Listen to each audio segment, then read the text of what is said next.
खुलुमबाय गोजोन फुंबिलिनि बयनिसिमबो गाहाम हामलायनायखौ जासिहरनाय थाबाय आं सिबिरानि ब्रह्म आसा खालामो नोंथांमोनहा गासैबो मोजाङैनो दङ नोंथांमोननि थाखाय आं गोदान मोनसे भिडिअ लानानै फैबावबाय अन्नानै भिडिअखौ जोबजासिम नायलांदो Bodoland टेरिटरियेल काउन्सिल बिटिसिनिफ्राय बन्द फोसावदों 13 नभेम्बर 2023 खौ लकेल हलिडे अदेबानि ओनसोलारि बन्द फोसावदों बिटिआर सरकारनिफ्राय जेराव 13 नभेम्बराव काली फुजा अदेबानि दिवालीनि थाखाय बिटिआरनि मोनबा जिल्ला कक्राझार चिरां बाक्सा अदालगुरि आरो तामुलपुर जिल्लायाव बन्द थागोन गासै सोलोंथाइ फसंथानफोरा बन्द थानायजों लोगोसे सरकारि आरो सेमि गभर्नमेन्ट मावख'फोरा 13 नभेम्बराव बिटिआरआव बन्द थागोन आलफानि नंखाय मुं लानानै रां दाबि खालामनायाव रागा जोंनाय रायजो राजानि आखायाव गोग्लैदों सानै नंखाय आलफाया रायजो राजानि आखायाव गोग्लैनानै गाज्रियैनो बुग्लिजादों नंखाय आलफा सानैया मुङा बलराम बसुमतारी आरो उदय नार्जारी सनितपुरनि ढेकियाजुलिनि फानबारि ओनसोलाव जादों बे जाथाया फोरमायथिनाय बायदिब्ला गिबियाव रां दाबि खालामनानै आलफानि नंखाय पेड बानायनानै दालं मम्फानि न'आव गथायदोंमोन जेराव 7 लाख रां दाबि खालामदोंमोन आरो रांखौ होआब्ला नखरनि गासैखौबो दैखांनायनिबो हुमखि होदोंमोन नाथाय 7 लाख रां होनो हायैलाय 1,50,000 रां होनो थाखाय खोथा होदोंमोन बे लेखायै नंखाय आलफाया रां लांनो फैदोंमोन नाथाय दुथांफोर फैगोनखौ लानानै दालं मम्फिनि नखरा सांग्रां जानानै थाखानायजों लोगोसे ओनसोलनि रायजो राजाफोरखौबो सांग्रां खालामनानै दोनखादोंमोन बेयावनो रां लांफैनाय समाव सांग्रां रायजो राजाफ्रा दुथांफोरनि सायाव गाग्लोबदों सीसीटीवी केमेरायाव सेबखांजानाय बायदिब्ला दुथांफोरखौ गोबौ हाथियारजों दाननानै गाग्लोबदों जायजों गोब्राब थासारियाव जोखोम जादों रां दाबिग्राफ्रा उनाव जाथायथिलियाव पुलिसा फैनानै सानैखौबो देहा फाहामसालियाव लानानै थांदों जाथायनि उनाव पुलिसा खौरांगिरि मेल खुंदों आरो पुलिसनिफ्राय फोरमायथिनाय बायदिब्ला रां लांनो फैनाय नंखाय आलफानियाव गंसे पिस्तलजों लोगोसे गुलि मोननो हादों नाथाय बिसोरखौ रावबो उदखारि हानजाजों लोब्बा थानायखौ दासिमबो मिथिनो हानाय जायाखै होननानै फोरमायथिदों चिरांनि साहा ओनसोल भारत भुटान सिमना हरिपुर रिजार्भ हाग्रा ओनसोलाव रुवा लानानै होसोनाय जाथाय गोलाव समनिफ्रायनो हाग्रा दानस्रांनाय आरो दंफां लाइफां दानफायनायखौ लानानै दुलाराय बर' फरायसा आफादनि गाहाय दिपेन बर' बिथांनि दैदेननायाव मोनसे थान्दै हानजा थांनायजों लोगोसे खौरां बिजोङाबो थांफादोंमोन बेयावनो फैफिननाय समाव सासे सुबुङा आखायाव रुवा लानानै गारिनि उन उन होसोनायखौ नुनो मोननाय जादों खौरां बिजोंनि गारिखौ होसोदों सुबुङा नाथाय हाग्रा एवस्रांनाय बा हाग्रा दानस्रांनायखौ लानानै सोर खैसार खालामदों सिखावा सोर बेखौ मेगनजों नायनो थाखाय रिपु रिजार्भ हाग्रायाव थांनानै मा नुहैखो दिपेन बर' बिथाङा फोरमायथिदों दि हाग्रा फोजोबस्रांनायखौ लानानै सोर खैसार खालामदों सोर सिखाव खालामदों बेखौ मिथिनो थाखाय रिपु रिजार्भ हाग्रायाव एबसुनि थान्दै हानजाया दावबायफैदों जेराव थांनाय बोसोरावबो एबसुनि थान्दै हानजाया बेयाव दावबायफैदोंमोन होननानै फोरमायथिदों अब्ला दंफांफोरा दंमोन नाथाय दा दंफांफोरा गैला आरो अर सावनानै होनायखौबो मेगनजों नुनायखौ फोरमायथिदों दिपेन बर' बिथाङा बेनिखायनो हाग्राखौ गोख्रोङै रैखाथि होनो थाखाय प्रमद बर' आरो डक्टर हेमन्त बिश्व शर्मा बिथांनिसिमबो बुंथि दिपेन बर' बिथाङा आरो बेयाव सोरनिबा दालाल खालामनानै दंफां दानफायनाया जानाय नङा इयुन जोलै थांनानै थानो थाखाय जोंनो दंफां लाइफांनि गोनांथि नङाबा दिल्ली गुवाहाटियाव बार गुबुंले जानायजों थानो हायै बायदि जोंनि ओनसोलावबो जागोन होननानै बुंथियो बिथाङा सोरबा साफा सानैनि मुलाम्फानि थाखाय एवस्रांनायखौ माब्लाबाबो जों गनाया होननानै बुंथिबावो दिपेन बर' बिथाङा गोनांथि जायोब्ला हाग्राखौ रैखाथि होनो थाखाय दुलाराय बर' फरायसा आफादनिफ्राय 500सो भलन्टियारखौ होगोन होननानैबो बुंथिबावो आरो बे हाग्राखौ माहारियारि हाग्रामा खालामोब्लासो रैखा मोननो हागोन बेनिखायनो बेनि थाखाय प्रमद बर'आबो प्रप'जेल हरनांगौ आरो एबसुनिफ्रायबो भारत सरकारखौ नारसिनगोन होननानै बुंथियो दिपेन बर' बिथाङा क'क्राझाराव सोमजिदों गिख्रंथाव जाथाय 15 बोसोर बैसोनि उन्दै हिन्जावसाखौ आथिं आखाइ खुगा आरो मेगन खाथेनानै फोथाराव गारनानै थांनाय हालोदाव बोखांनो हादों रायजो राजाफ्रा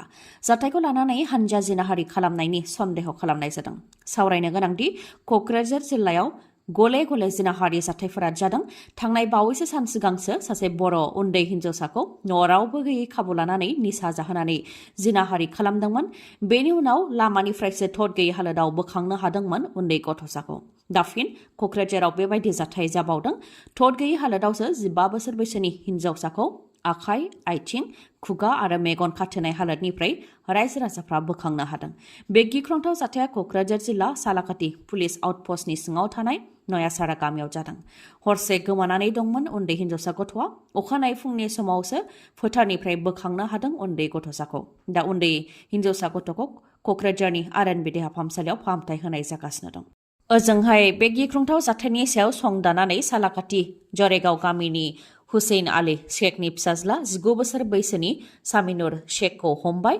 संदाननानै पुलिसा मिथिनाय बायदिब्ला सामिनुर शेख जाय दायनिगिरि बे दुथाङा हिनजावसाखौ नंखाय मोजां मोननायनि जेयाव फोनांदोंमोन।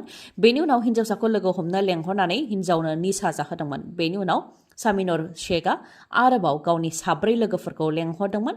गासै 5 हानजाय जिनाहारि खालामनायनि सन्देह खालामनाय जादों। जायनाखि हिनजावसाया दायो देहा फाहामसालियाव फाहामथाय लागासिनो दं। बेनिखायनो जाथायनि सायाव हिनजावसानाव सोंनाय फिननायखौ लाथ'वाखै पुलिसा।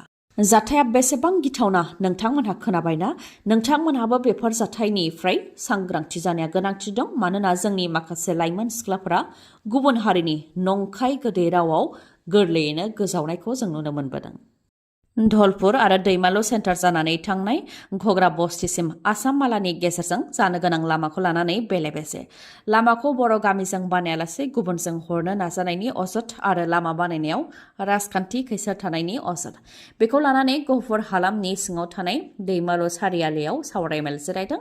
सावरायमेलनिफ्राय रायजो राजाफ्रा फोरमायथिनाय बायदिब्ला आसाम माला बिथांखिनि गेजेरजों धलपुर, सिमलगुरि, आलुपारा, दैमालु सेन्टार आरो घग्रा बस्तिसिम थांनाय लामाखौ मोजां बानायनो थाखाय सेंसन जाखांनायनि उनावबो बे लामाखौ गुबुनजों हरनो नागिरनायखौ मिथिनो मोन्दों होननानै फोरमायथिदों बिथांमोना। दानि सोलिबाय थानाय सोरखारा जाय सोरखारा गोहोआवनो दं बिथांमोना बे एखे मुंनि लामाखौनो गुबुन दिगजोंसो हरनो नागिरनायखौ सोरखारि मावथिफोरनिफ्रायनो मिथिनो मोन्दों होननानै फोरमायथिदों रायजो राजाफ्रा। आरो बे लामानि जेंनाखौ लानानै डिसिजोंबो 9 खेब सावरायनाय जाबाय आरो हाग्रा बिफानजोंबो सावरायनाय जाबाय होननानै फोरमायथिदों बिथांमोनहा। जेरावनाखि प्रमद बर' आरो डक्टर हेमन्त बिश्व शर्मा बिथाङा बे दैमालु सेन्टारावनो फैदोंमोन आरो दैमालु सेन्टारनिफ्रायनो बे ओनसोलनि लामाखौ बानायनानै होनो थाखाय खोथा होदोंमोन। नाथाय दिनै ओनसोलनि एमएलएआ गुबुन गुबुन खोथा बाथ्रासो बुंदों होननानैबो फोरमायथिबावदों रायजो राजाया। आरो बे लामा बानायनायाव राजखान्थि खैसा दंखौबो फोरमायथिदों। जाय दिगजों लामाखौ लांनो नागिरदों बिसोरनिया अरुणाचल सिमाजों लामा दंखायो। नाथाय बे सिं गामियाव मोजां लामानि गोनांथि दं आरो बर' गामिजोंनो जाहाथे लामाखौ बानायो बेनि थाखायबो सोरखारनिसिम दाबि दैखाङो, नङाब्ला धरना होगोन होननानैबो फोरमायथियो रायजो राजाफ्रा। BTRनि उदालगुरियाव सोमजिदों गिथावना जाथाय। सासे 8 बोसोर बैसोनि उन्दै गथ'साखौ दंफां हाफायग्रा मेसिनजोंनो खर'आव दाननानै होदों। जेबो जाहोन गैयालासे सासे दुथाङा बे इनाय खामानिखौ मावदों। उदालगुरिनि मेदिपारायाव जादों बे गिख्रंथाव जाथाया। फोरमायथिनाय बायदिब्ला 8 बोसोर बैसोनि रशिद आनसारी मुंनि गथ'साया खाथिनिनो दंफां मिलाव थांदोंमोन। क्रिकेट गेलेग्रा बेट बानायनो थाखाय दंफां मिलाव थांदोंमोन उन्दै गथ'साया। बेयावनो मइनुल हकनि दंफां मिलाव खामानि मावग्रा मजनु आलिया उन्दै गथ'सानि खर'आवनो दंफां हाग्रा मेसिनजों हादों, जायजों उन्दै गथ'साया थैनो गोनां जादों।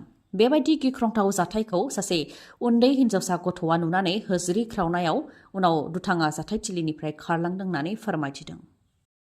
फेसबुक, इन्स्टाग्राम बायदियाव समायना रमायना सिख्ला नुयोबा हाय हेल' होननानै मेसेज हरनायनिफ्राय नोंथाङा गोजानाव था।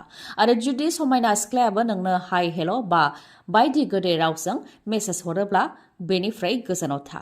मानोना जुगा सैथोनि जुग नंलिया। बुहुमनि सुबुंफोरा जेसेबांनो आवगायलांदों थिग बेबायदिनो बुहुमनि माखासे सुबुंफोरनि गाज्रि साननाय हनाय एबा सोलोआबो एसेबांनो आवगायलांदों। जायखिजाया समायना मुवा बेसाद बा जिउ गोनाङानो जायाथों मानो समायनाखौ नुयोब्ला बयबो एसेबाबो गोसोआव अननाय फैयो। बेनिनो मुलाम्फा लानो ओंखारदों माखासे गाज्रि सोलोनि दुथांफोरा, जायनि जाहोनाव जेयाव नांदों गुवाहाटीनिनो सासे सेंग्राया। दानिया फैदो गुबै जाथायाव। गिबियाव फेसबुकआव समायना सिख्लाया हौवानो मेसेज हरदों। उनाव रायज्लायनाया गोदै जालांदों आरो मोजां मोननायसिम महर मोनदों। बेबायदिनो हिनजावा गुवाहाटीनि द्वारका नोगोराव गाव थानाय भारा खथायाव हौवाखौ लेंहरदोंमोन, जेराव सानैजों जौ लोंदोंमोन। बेनि उनावनो हिनजावनि सानै हौवा लोगोआ खथायाव हाबफैनानै जेयाव नांनाय हौवानि गाननाय जोमनायखौ खुहोनानै सिगि सग' खालामदों आरो उनाव 3,71,000 रां लुथिदों। जाथाय जानायनि उनाव फानाव नांनाय हौवाया पुलिस थानायाव अजद हैनायनि उनाव हिनजाव रुकिया बेगमजों लोगोसे बेनि सानै हौवा लोगो कल्पज्योति बरा आरो लकजित बराखौ पुलिसा एरेस्ट खालामदों। फोरमायथिनाय बायदिब्ला हिनजावा गुबुन गुबुन मुंजों हौवाफोरखौ बेबायदिनो जेयाव फोनाङो। दुर्गा फुजानि थाखाय गोजोनथाव खौरां। बे गोथार फुजानि समाव नोंथाङा गोदान बाइक बा स्कुटि बायनो सानदोंबा नोंथांनि थाखाय गोजोनथाव खौरां। काजलगावनि MMH अट' हन्डा श'रुमा नोंथांमोननि थाखाय देरसिन अफार फोसावदों। जायखिजाया बाइक बा स्कुटि बायोब्लानो नोंथाङा गंसे साइकेलबो मोनथारनो हागोन। आइ बिमा दुर्गा फुजाखौ बिथा खालामनानै स्पेशल अफार होदों काजलगावनि MMH अट' हन्डा श'रुमा। स्पेशल अफारफोरा जाहैबाय जायखिजाया बाइक बा स्कुटि बायोबा बेसेन नाङालासे गंनै हेलमेट मोननो हागोन। बेनि अनगायैबो 2,000, 2,500 आरो 4,000 रांनि भाउचार नोंथाङा मोननो हागोन, जायनि गेजेरजों नोंथाङा गंसे साइकेल मोननो हाथारगोन। बेनि अनगायैबो L&T फाइनान्सनि गेजेरजों फाइनान्सआव बाइक नङाबा स्कुटि लायोब्ला 5,000 रांनि स्मार्ट घड़ीबो नोंथाङा मोननो हागोन। बेफोरनि अनगायैबो खम रां होग्रोनानैनो अदेबानि 15,000 रां डाउन पेमेन्ट होनानैनो नोंथाङा गोदान बाइक बा स्कुटिखौ मोननो हागोन। लोगोसे नोंथाङा जुदि नोंथांनि गोजाम मटर साइकेल बा स्कुटिखौ सोलायनानै गोदान मटर साइकेल बा स्कुटि बायनो गोसो दंब्ला बे खाबुखौबो नोंथाङा MMH अट' हन्डा श'रुमनिफ्राय मोननो हागोन। फुजानि बे गेदेर खाबुखौ मोननो थाखाय नोंथाङा गोख्रैनो काजलगावनि MMH अट' हन्डा श'रुमनिफ्राय मटर साइकेल बा स्कुटिखौ बायनानै लाबोदो।